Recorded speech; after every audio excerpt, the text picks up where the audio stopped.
하나님 말씀 신약 성경 베드로후서 1장 1절부터 11절까지입니다. 신약 성경 383쪽 베드로후서 1장 1절부터 11절까지 말씀 한 절씩 교도가여서 말씀을 읽겠습니다. 예수 그리스도의 종이며 사도인 시몬 베드로는 우리 하나님과 구주 예수 그리스도의 의를 힘입어 동일하게 보배로운 믿음을 우리와 함께 받은 자들에게 편지하노니, 하나님과 우리 주 예수를 알므로 은혜와 평강이 너희에게 더욱 많을지어다. 그의 신기한 능력으로 생명과 경건에 속한 모든 것을 우리에게 주셨으니 이는 자기의 영광과 덕으로서 우리를 부르신 이를 알므로 말미암음이라. 이로써 그 보배롭고 지극히 큰 약속을 우리에게 주사 이 약속으로 말미암아 너희가 정욕 때문에 세상에서 썩어질 것을 피하여 신성한 성품에 참여하는 자가 되게 하려 하셨느니라. 그러므로 너희가 더욱 힘써 너희 믿음의 덕의 지식의 절제를, 절제의 인내를, 인내의 경건의 형제 우애를, 형제 우애의 사랑을 더하라. 그것이 너희에게 있어 흡족한즉 너희로 우리 주 예수 그리스도를 알기에 게으르지 않고 열매 없는 자가 되지 않게 하려니와. 이런 것이 없는 자는 맹인이라 멀리 보지 못하고 그의 옛 죄가 깨끗하게 된 것을 잊었느니라. 그러므로 형제들아 더욱 힘써 너희 부르심과 택하심을 굳게 하라. 너희가 이것을 행한즉 언제든지 실족하지 아니하리라. 같이 읽읍시다. 이같이 하면 우리 주 곧 구주 예수 그리스도의 영원한 나라에 들어감을 넉넉히 너희에게 주시리라. 아멘.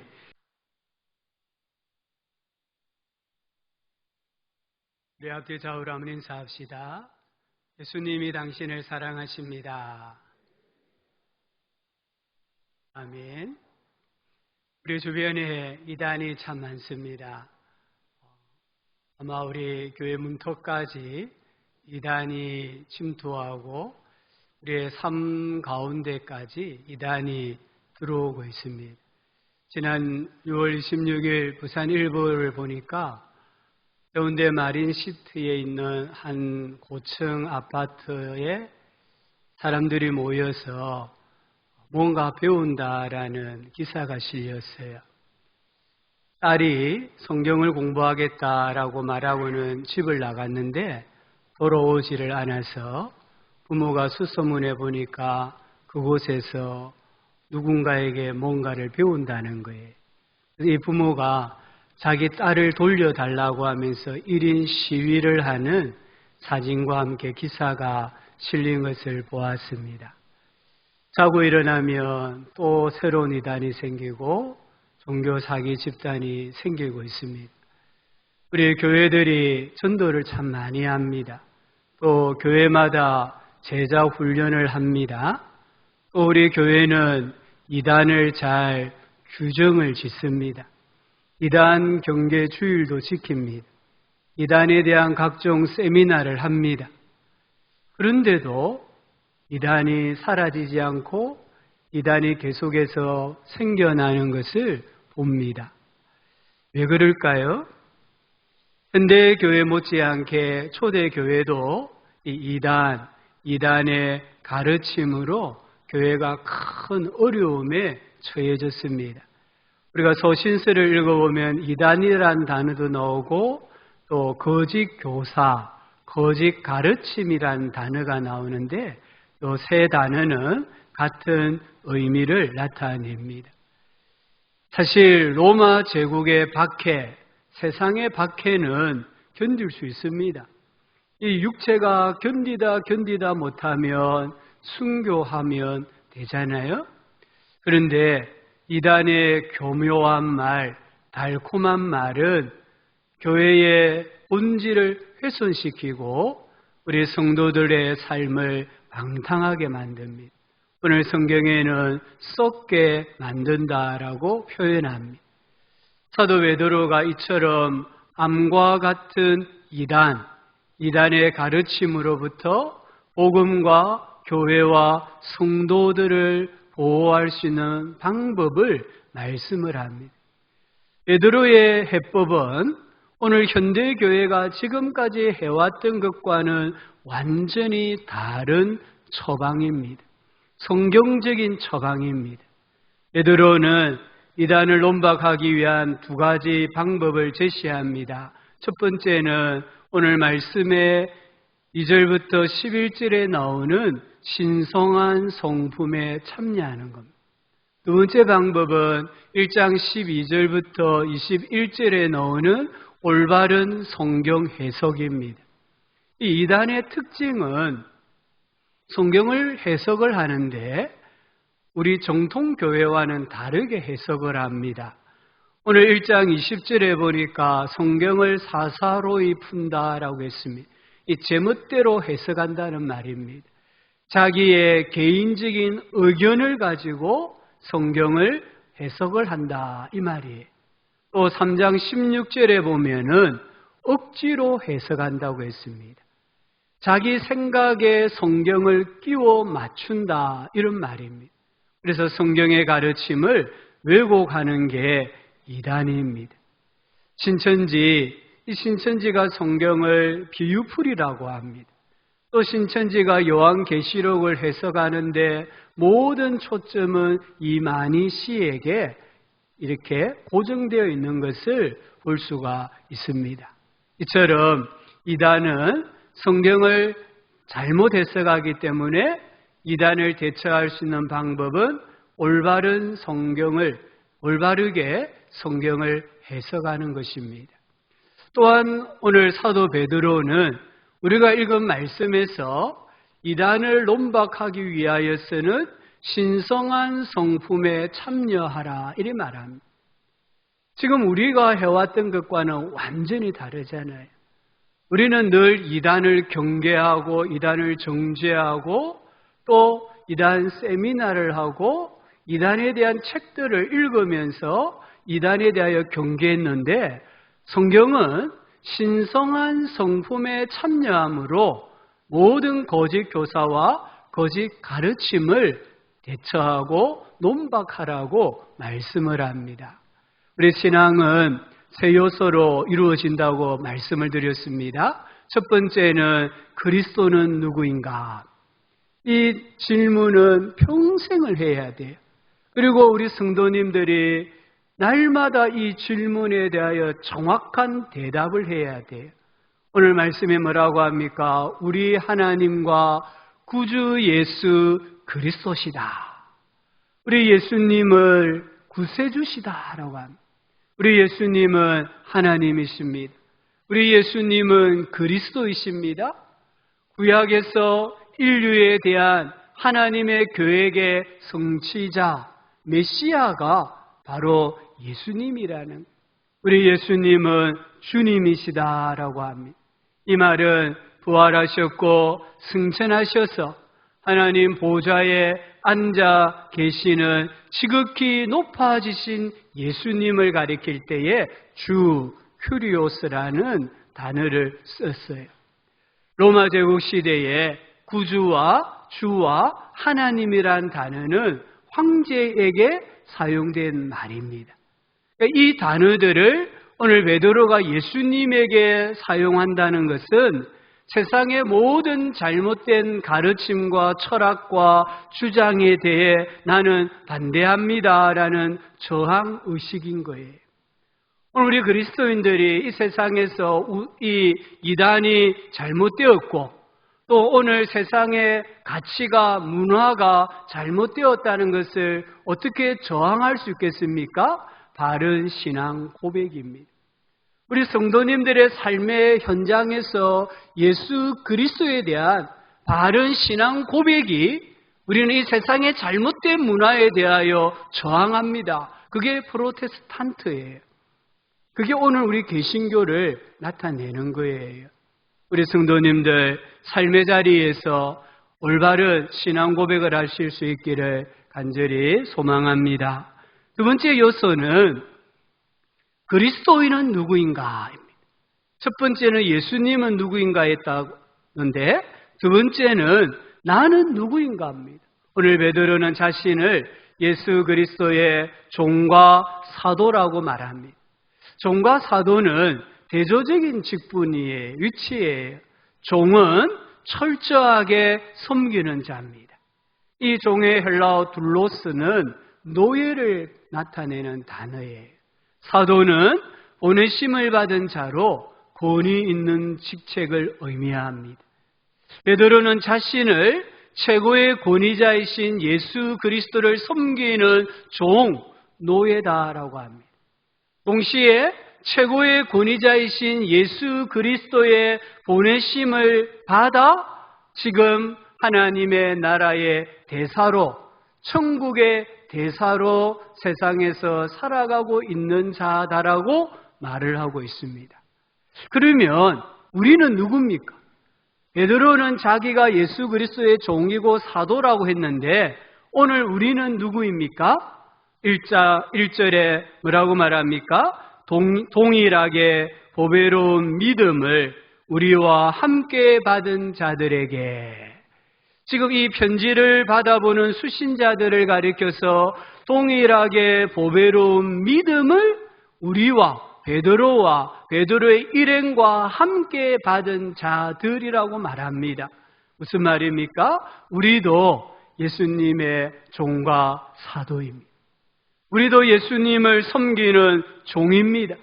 동시에 우리도 예수님께로부터 보내심을 받은 자들이 세상으로, 가정으로, 직장으로, 캠퍼스로 예수님께로부터 보내심을 받은 자로서 예수님의 권위를 가지고 살아가는 사람들입니다. 어떤 도둑이 백화점에 들어갔습니다. 직원들이 아침에 출근해 보니까 도둑이 들어온 흔적이 곳곳에 보여요. 그런데 잃어버린 물건은 없었어요. 가만히 보니까 도둑이 들어와서 한 일이 뭐냐면 물건의 가격표를 바꾸어 놓은 거예요. 100만 원짜리 물건은 10만 원 이래 붙이고 10만 원짜리 물건은 100만 원 이래 붙인 거예요. 그 상품의 가치를 사람들이 잘못 생각하게끔 만들었다는 거예요. 오늘 마귀가 하는 일이 이와 같은 일이에요. 우리의 정체성을 바꾸어 놓는 일을 마귀가 합니다. 우리가 예수님의 종이라고 할 때는 교회에서 섬기는 그런 직분을 말하는 거예요.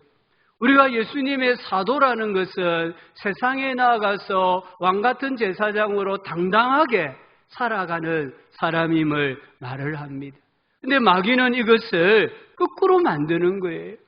우리 그리스도인들이 세상에 나가서 우리 요즘 젊은 사람들 말로 하면 뭔가에 좀 꿀려서 뭔가에 좀 짓눌려서 당당하게 살지 못하고 늘 패배자로, 비겁자로, 두려움에 사로잡힌 자로 살아가게 만드는 것이 마귀가 하는 일이라는 거예요.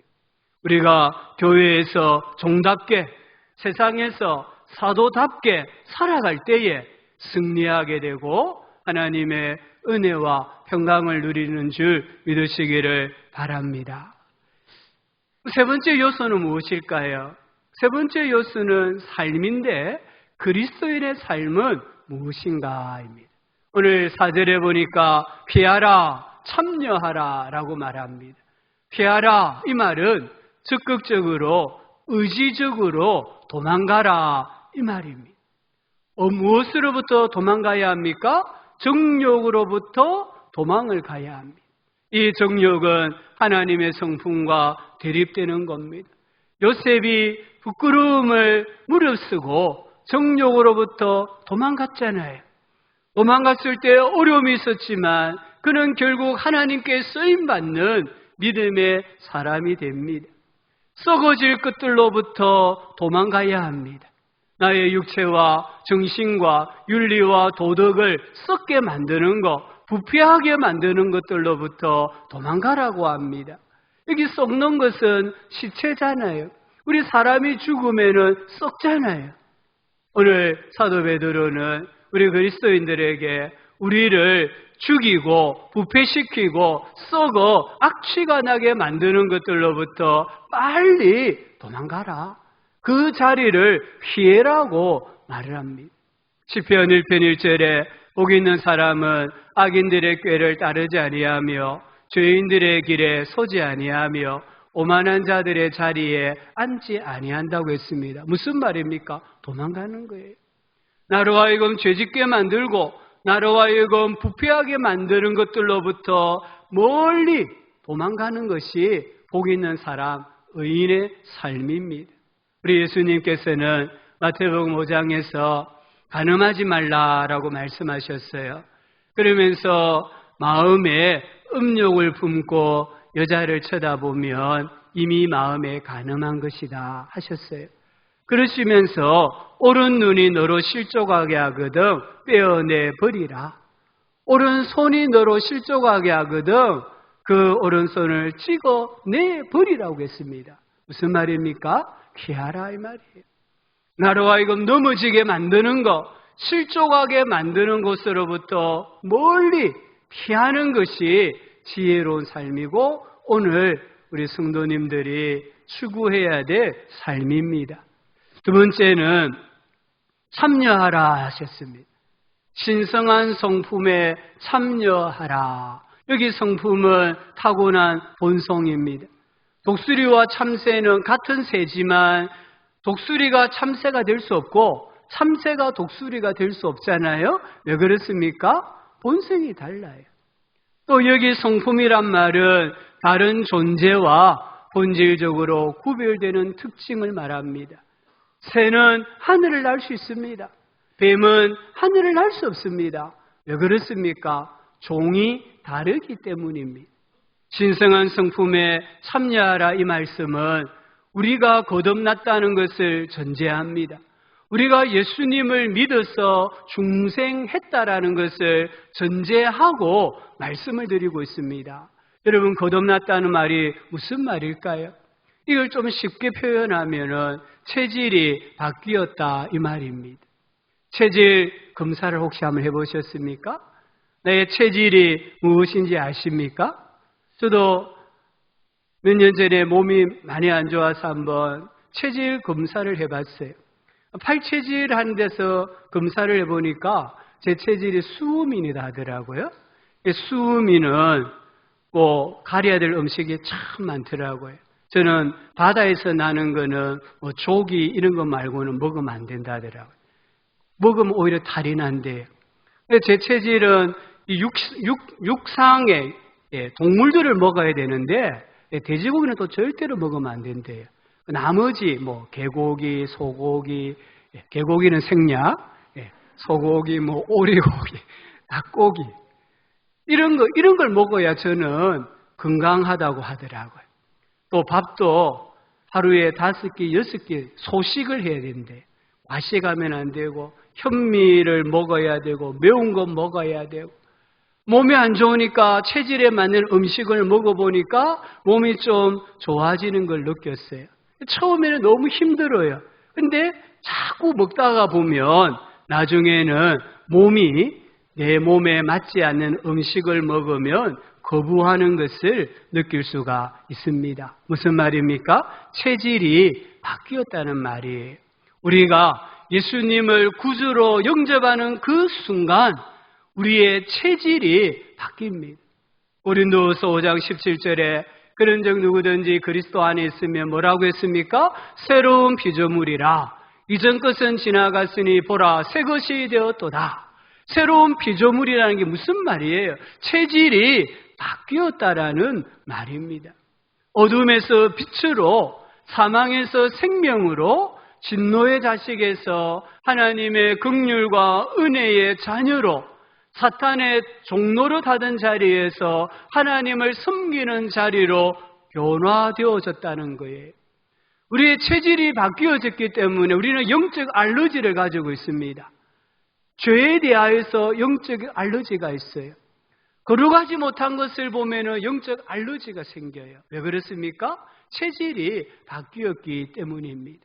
우리 신자의 체질이 무엇입니까? 오늘 사도 베드로는 믿음이다라고 말합니다. 우리의 체질은 믿음입니다. 제 체질은 수호민도 아니고 수양인도 아니고 믿음 체질이라는 거예요. 하나님이 그렇게 바꾸어 놓으신 거예요. 믿음이 무엇입니까? 믿음은 복음에 대한 확신이에요. 복음이라는 것은 하나님께서 천지를 창조하셨다는 걸 믿는 겁니다. 우리 사람이 죄를 지음으로 하나님의 영광에 이르지 못한다라는 타락을 믿는 거예요. 근데 예수 그리스도께서 이 땅에 오심으로 우리가 구원을 받게 되었다라는 구원을 믿는 거예요. 창조, 타락, 구속, 더 나아가서 예수님께서 다시 오신다, 재림까지 믿는 것이 바른 믿음이고 그게 복음인 거예요. 그리고 이 믿음은 복음을 믿는, 예수님을 믿는 믿음에 근거한 삶입니다. 히브리서 11장은 믿음장입니다. 매절마다 믿음으로라는 단어가 반복이 됩니다. 믿음이 없이는 하나님을 기쁘시게 할 수가 없다라고 말씀합니다. 믿음은 씨앗이면서 동시에 열매입니다. 그래서 오늘 1장 5절과 7절에 그러므로 너희가 더욱 힘써 너희 믿음의 덕을 7절 끝에 보면은 사랑을 더하라라고 말씀합니다. 믿음의 무언가를 열심을 다해서 공급을 하라는 겁니다. 이것을 좀 다르게 표현하면은 믿음이라는 체질에 맞는 체질식을 하라는 말씀이에요. 우리의 체질이 믿음이라고 했습니다. 그럼 이 믿음이 건강하게 유지가 되려고 하면 믿음이라는 체질에 맞는 음식을 드셔야 돼요. 그게 무엇입니까? 신성한 성품이라고 말합니다. 신성한 성품, 이 믿음의 체질식은 오늘 말씀의 첫 번째로 덕이다라고 했습니다. 덕은 누군가를 붙들어주고 온전히 세우기까지 돕고 견디고 끝까지 기다려주는 신실한 사랑을 말합니다. 믿음의 덕을 더해야 합니다. 덕이 없는 믿음은 종종 방향을 잃어버립니다. 덕이 없는 믿음은 믿음이 아니라 신념이 되고 맙니다. 누가복음 10장에 한강도 만난 유대인 이야기가 나오잖아요. 그 사람이 강도에 맞아 가지고 있는 거 다 빼앗기고 거의 죽게 되었을 때에 그 현장을 제사장이 지나갑니다. 또 레위인이 지나갑니다. 이 제사장과 레위인은 자기들은 하나님을 섬기는 거룩한 사람들이기 때문에 피를 볼 수 없다, 피를 만질 수 없다. 그래서 보았지만 못 본 채 하고 그냥 지나갔습니다. 믿음이 아니에요. 신념이에요. 그런데 한 사마리아인은 그 유대인을 보고는 그 유대인을 지극정성으로 치료해주고 그 사람이 온전하게 회복되기를 힘쓰는 것을 볼 수가 있습니다. 저는 이 본문을 보면서 이런 엉뚱한 생각을 한번 해봤어요. 만약 이 사마리아 사람이 신천지 교인이었다면 어떻게 되었을까? 이 치료받은 유대인이 성전에 갔을까요? 신천지 교회 갔을까요? 저는 신천지에 갔다고 생각해요. 이게 인간의 마음입니다. 아마 제사장과 레위인이 야, 너 유대인인데 왜 성전에 안 오고 이단에 갔느냐 하면 뭐라고 말하겠습니까? 내가 맞아 죽을 때 당신들이 뭐 했습니까? 이래 말하는 거예요. 오늘 우리에게 믿음이 있다고 하는데 덕이 없으면 이 믿음은 종교적 신념이 되고 말아요. 그리고 많은 사람들에게 상처를 줄 수가 있습니다. 믿음이 크다, 믿음이 세다라고 말을 하는데 그 믿음으로 주변 사람들에게 상처 주는 사람들이 많이 있습니다. 성경의 고린도 교회가 그랬습니다. 고린도 교회는 정말 좋은 교회였습니다. 훌륭한 영적 지도자들이 많이 있었습니다. 성령이 얼마나 강하게 역사했는지 은사가 충만했습니다.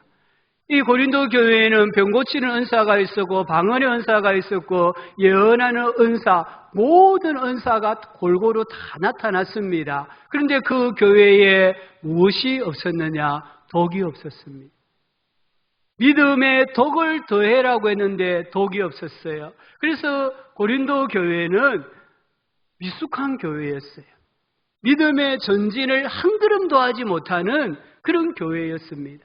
사도 바울이 고린도전서 13장에서 이 사랑의 특징을 이야기합니다.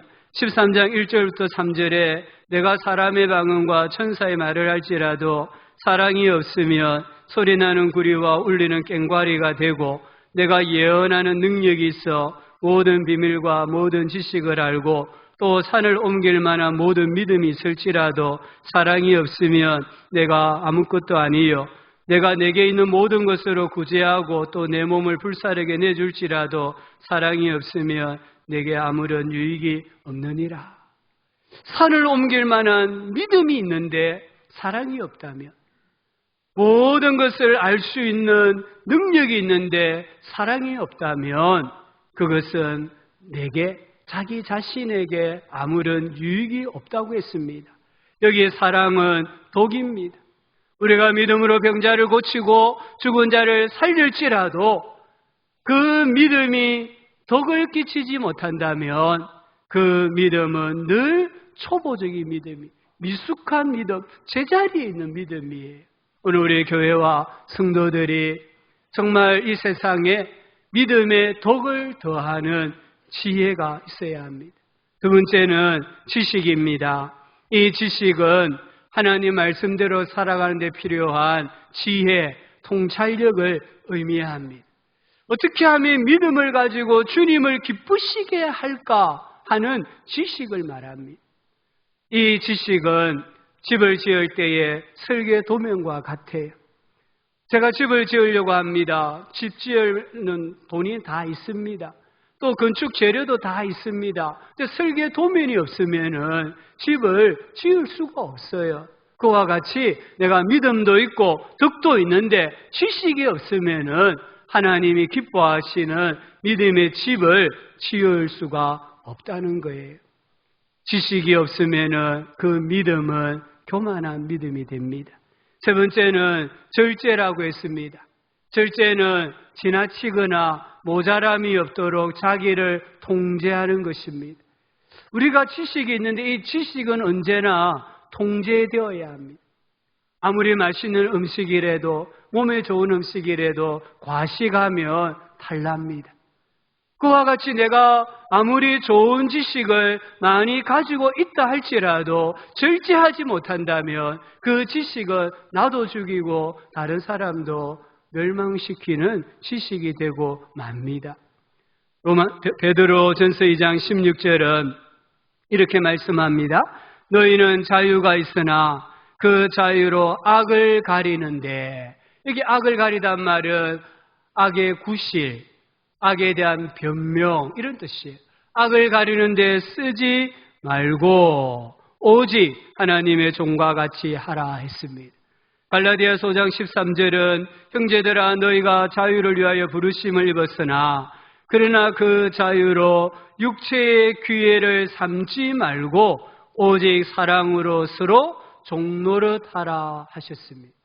우리가 가진 지식에 절제가 있어야 하나님의 종과 같이 하고 서로 사랑으로 종노릇할 수가 있습니다. 의사의 손에 수술용 칼이 쥐어졌습니다. 진짜 유능한 의사는 그 칼을 가지고 채소 부위만 잘라요. 그래서 수술을 합니다. 근데 만약에 의사가 칼을 가지고 수술할 수 있는 지식이 있는데 절제하지 못하면 어떻게 됩니까? 사람을 난도질하는 거예요. 소를 잡는 사람도 마찬가지예요. 칼을 가지고 절제해야 소의 이 부위를 정확하게 잘라내요. 근데 절제하지 못하면 그 소는 제대로 먹을 수 없는 양식이 되는 것입니다. 바울은 우상에게 바친 제물을 먹는 것이 자신의 신앙으로는 아무런 문제가 되지 않았습니다. 그러나 그 일로 연약한 형제가 실족한다면 평생 고기를 먹지 않겠다고 결심을 합니다. 이것이 절제가 있는 지식입니다. 우리가 살아가다 보면 그렇게 해도 좋지만 덕을 위하여 그렇게 해서는 안 되는 일이 있습니다. 그렇게 하지 않아도 좋지만 덕을 위하여서 반드시 해야 하는 일이 있다는 것이에요. 고린도전서 10장 23절 24절은 모든 것이 가하나 모든 것이 유익한 것이 아니요 모든 것이 가하나 모든 것이 덕을 세우는 것이 아니니 누구든지 자기의 유익을 구하지 말고 남의 유익을 구하라. 내가 모든 것을 할 수 있습니다. 그러나 이게 유익하냐를 따져야 돼요. 유익하지 않으면 하지 않는 거예요. 내가 모든 걸 할 수 있습니다. 또 유익합니다. 그런데 덕을 세우지 않는다면 유익한 것까지도 하지 않는 게 절제라고 성경이 말씀하고 있습니다. 네 번째는 인내하셔야 합니다. 절제하려면 인내해야 됩니다. 인내는 하나님을 신뢰하는 겁니다. 인내는 하나님께서 약속하신 것을 반드시 성취하시리라는 그 믿음과 소망 가운데 이 세상의 고난이나 또는 악에 대항하여서 참는 것을 의미합니다. 인내는 믿음을 지속하는 능력입니다. 인내는 세상의 박해에 저항하는 능력입니다. 인내는 환난을 적극적으로 수용하고 견디고 끝내 승리하게 하는 것입니다. 오늘 교회와 성도들이 인내해야 합니다. 그 근거가 무엇일까요? 예수님의 다시 오심입니다. 우리 기독교 신앙에서 예수님의 재림을 빼버리면 오늘 교회가 그리스도인들이 세상에 사는 활동, 행동은 아무 의미가 없어요. 그래서 이단은 늘 잘못된 종말론을 가르치지 않습니까? 우리 성경에 예수님께서 다시 오신다라고 분명히 말씀하셨습니다. 요한계시록 22장 7절은 보라 내가 속히 오리니 했습니다. 12절은 보라 내가 속히 오리니 내게 줄 상이 내게 있어 각 사람에게 그가 행한 대로 갚아 주리라. 20절에는 이것들을 증언하신 이가 이르시되 내가 진실로 속히 오리라 하시거늘 아멘. 주 예수여 오시옵소서. 주 예수여 오시옵소서. 헬라어로 마라나타 하는 거예요. 우리가 마라나타란 말을 자주 쓰지 않습니까? 주님께서 다시 오십니다. 아니 주님이 지금 오고 계십니다. 우리는 이 주님을 향하여서 날마다 마라나타라고 고백할 수 있어야 합니다. 그럴 때에 우리가 인내하는 것이 의미가 있고 인내함으로 승리할 수 있습니다. 다섯 번째는 경건이라고 했습니다. 여러분 경건이 무엇입니까? 경건은 야고보서 1장 27절에 이렇게 말씀합니다. 하나님 아버지 앞에서 정결하고 더러움이 없는 경건은 곧 고아와 과부를 그 환난 중에 돌보고, 이게 첫 번째예요. 경건은 우리가 뒷짐지고 양반처럼 걷는 게 경건이 아니에요. 경건은요, 고아와 과부를 그 환난 중에 돌보는 게 경건이에요. 더 나아가서 자기를 지켜 새 속에 물들지 아니하게 하는 것이 경건이에요. 우리는 자꾸 두 번째를 먼저 생각하는데 성경은 첫 번째를 먼저 말씀하는 거예요. 우리 교회가 오늘 우리 그리스도인들이 정말 이 세상의 약한 자들, 가난한 자들, 고아와 과부와 같은 사회적인 약자들을 그리스도의 사랑으로 섬기고 돌볼 때에 우리는 신성한 성품에 참여하는 거예요. 여섯 번째는 형제 우애라고 했습니다. 이것은 사람들을 대하는 태도입니다. 베드로전서 1장 22절은 거짓이 없이 마음으로 뜨겁게 서로 사랑해라 라고 하셨습니다. 3장 8절은 마음을 같이하여 동정하며 사랑하며 불쌍히 여기며 겸손하라고 했습니다. 로마서 12장 10절은 형제를 사랑하여 서로 우애하고 존경하기를 서로 먼저 하라고 했습니다. 누구에게요? 모든 사람에게. 이 형제 우애에는 불신자도 들어갑니다. 우리 신자뿐만 아니라 비그리스도인들도 포함이 되는 거예요. 우리가 모든 사람들에 대하여 형제 우애를 실천해야 됩니다. 마지막으로 사랑을 더해라고 합니다. 우리의 사랑은 하나님의 사랑에 뿌리를 두고 있잖아요. 그래서 요한일서 3장 18절 19절에 자녀들아 우리가 말과 혀로만 사랑하지 말고 행함과 진실함으로 하자. 이로써 우리가 진리에 속한 줄을 알고 또 우리 마음을 주 앞에서 굳세게 하리니 했습니다.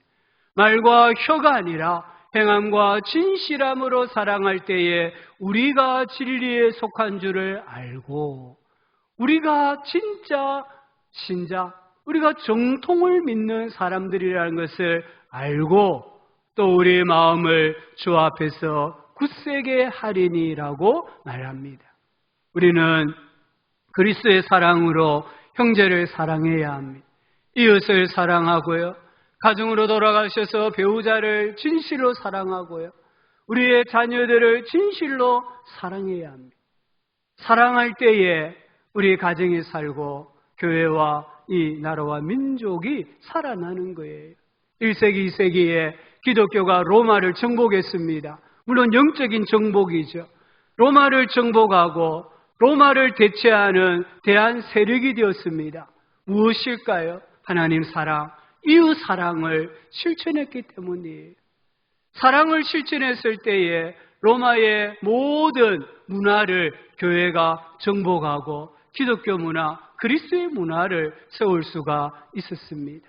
사도 베드로는 오늘 우리들에게 밖으로는 로마의 박해와 안으로는 이단의 교묘한 말로 고난당하는 교회와 성도들에게 신성한 성품에 참여하라고 말씀합니다. 정말 오늘 이 시대는 너무나 어려운 시대입니다. 안으로 밖으로 교회가 고난당하는 시대입니다. 우리 그리스도인들이 세상 가운데서 또한 고난받는 시대입니다. 이러한 시대에 우리가 힘써야 될 것이 무엇입니까? 믿음의 체질을 회복하는 겁니다. 믿음이라는 체질에 맞게 살아가는 삶입니다. 그래서 오늘 베드로는 믿음의 덕의 지식을, 지식의 절제를, 절제의 인내를, 인내의 경건의 형제 우애를, 형제 우애의 사랑을 공급하라라고 했습니다. 이 신의 성품을 참여하는 일에 더욱 힘쓰라고 말씀하고 있습니다. 신의 성품에 참여함으로 우리는 우리의 부르심과 택하심을 굳건하게 할 수 있습니다. 우리는 이 세상에서 절대 실패하지 않습니다. 신의 성품에 참여할 때에 우리는 구주 예수 그리스도의 영원한 나라에 넉넉히 들어가게 됩니다.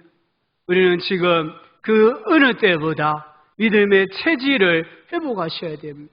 진짜 교회 성장은 교회가 신의 성품에 참여하는 겁니다.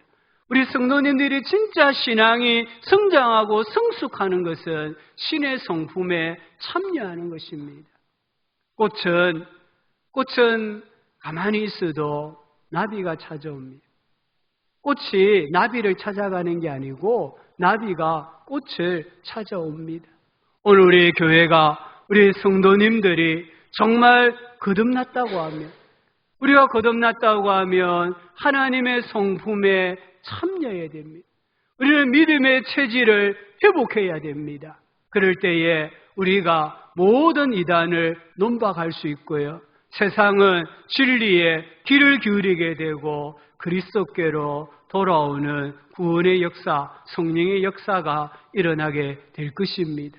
우리 모든 성도님들이 믿음의 체질에 맞는 이 신성한 성품에 참여하심으로 성장하고 성숙하여서 우리의 믿음이 하나님 앞에 인정받는 아름다운 믿음으로 성장하기를 예수님의 이름으로 축복합니다.